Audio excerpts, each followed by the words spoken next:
మళ్ళా పారిపోయాడు. అంటే వీళ్ళు రాజకీయాలు మాట్లాడుతున్నారు. ప్రజాసేవ కోసం వచ్చిన వ్యక్తులు ఏ వ్యక్తి అయినా సరే ఒక పద్ధతి ఉంటుంది, ఒక ప్రొసీజర్ ఉంటుంది. ప్రజలు కష్టాల్లో ఉన్నప్పుడు అండగా ఉండి వాళ్ళ ప్రాణాలు కాపాడడం కానీ, వాళ్ళ ఆస్తులకు నష్టం జరగకుండా చేయడం కానీ, ఒకవేళ నష్టం జరిగితే నష్టపరిహారం ఇవ్వడం కానీ, ఇవి నిరంతరం చేయాల్సిన అవసరం ఉంది.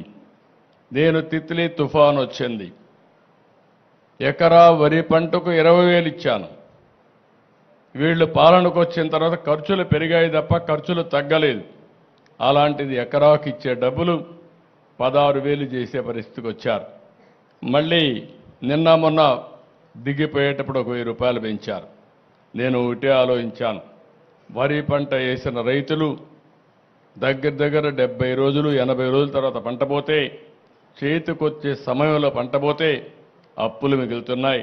అందుకే మళ్ళీ ఆలోచించాను, ఇది కరెక్ట్ కాదనే ఉద్దేశంతో 17,000 రూపాయలని 25,000 రూపాయలు హెక్టార్కి ఇస్తాను, ఎకరాకు 10,000 రూపాయలు ఇవ్వడానికి నిర్ణయం చేశాం. ఇది కూడా తక్కువే, నా దగ్గర డబ్బులు లేవు, ఖాళీ ఖజానా. రోజు వారిగా ఏం చేయాలని అర్థం కాని పరిస్థితి, మొత్తం ఏది పనిచేయలేని పరిస్థితి. మీరు చూస్తే అభివృద్ధి ఆగిపోయింది, ఆదాయం పడిపోయింది, అప్పులోళ్ళు ఎవ్రీడే తిరుగుతున్నారు. 1,00,000 కోట్ల రూపాయలు అప్పు ఇవ్వాలి, ఇంకో పక్క 10 లక్షల కోట్ల రూపాయలకి వడ్డీ అసలు కట్టాలి. అంటే మనం సంపాదించే సంపాదన వడ్డీకి కూడా చాలని పరిస్థితి తీసుకొచ్చేశారు. ఒక పక్క దీన్ని రీషెడ్యూల్ చేసుకుని, కానీ ఒక్క మంచి పని చేశారు మీరంతా మొన్న. అందరూ కలిసి ఇలాంటి వ్యవస్థ మాకొద్దు, అందుకే ఎన్డీఏ ప్రభుత్వానికి 3 పార్టీలకి బ్రహ్మరథం పట్టారు, అన్ని సీట్లు గెలిపించారు. 93%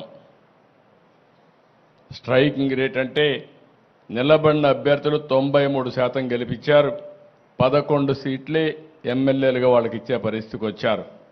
దీనివల్ల ఒక ఆక్సిజన్ ఇచ్చినట్టు అయింది. వెంటిలేటర్ పైన ఉండే రాష్ట్రానికి ఒక ఆక్సిజన్ మీరే ఇచ్చారు. 2019లో మీరే నిర్ణయం చేశారు, దానివల్ల ఈ ఇబ్బందులు తెచ్చుకున్నాం. కానీ 2024లో మీరు ఇచ్చినటువంటి 21 మంది ఎంపీలు ఢిల్లీలో కూడా ఉపయోగపడ్డాయి. ఈరోజు కేంద్రం కూడా మనకు సహాయం చేసే పరిస్థితికి వచ్చారు. ఎందుకంటే బాధ్యత, మనం అందరం కూడా ఎన్డీఏలో భాగస్వాములం కాబట్టి, ఒక పార్టీ పెట్టి ఇక్కడ అందరం కలిసి పనిచేశాం కాబట్టి ఒక బాధ్యత కేంద్రం కూడా తీసుకునింది, అందరం కలిసి పనిచేస్తున్నాం. కానీ ఈరోజు మీరు చూసినప్పుడు, ఇక్కడికి వచ్చినప్పుడు నేను ఎందుకు ఈ విషయాలు మీకు చెప్తున్నానంటే, నేను ఎప్పుడూ రాజకీయాలు మాట్లాడేవాడిని కాదు. ఇది రాజకీయ పరిపాలన, పొలిటికల్ గవర్నెన్స్.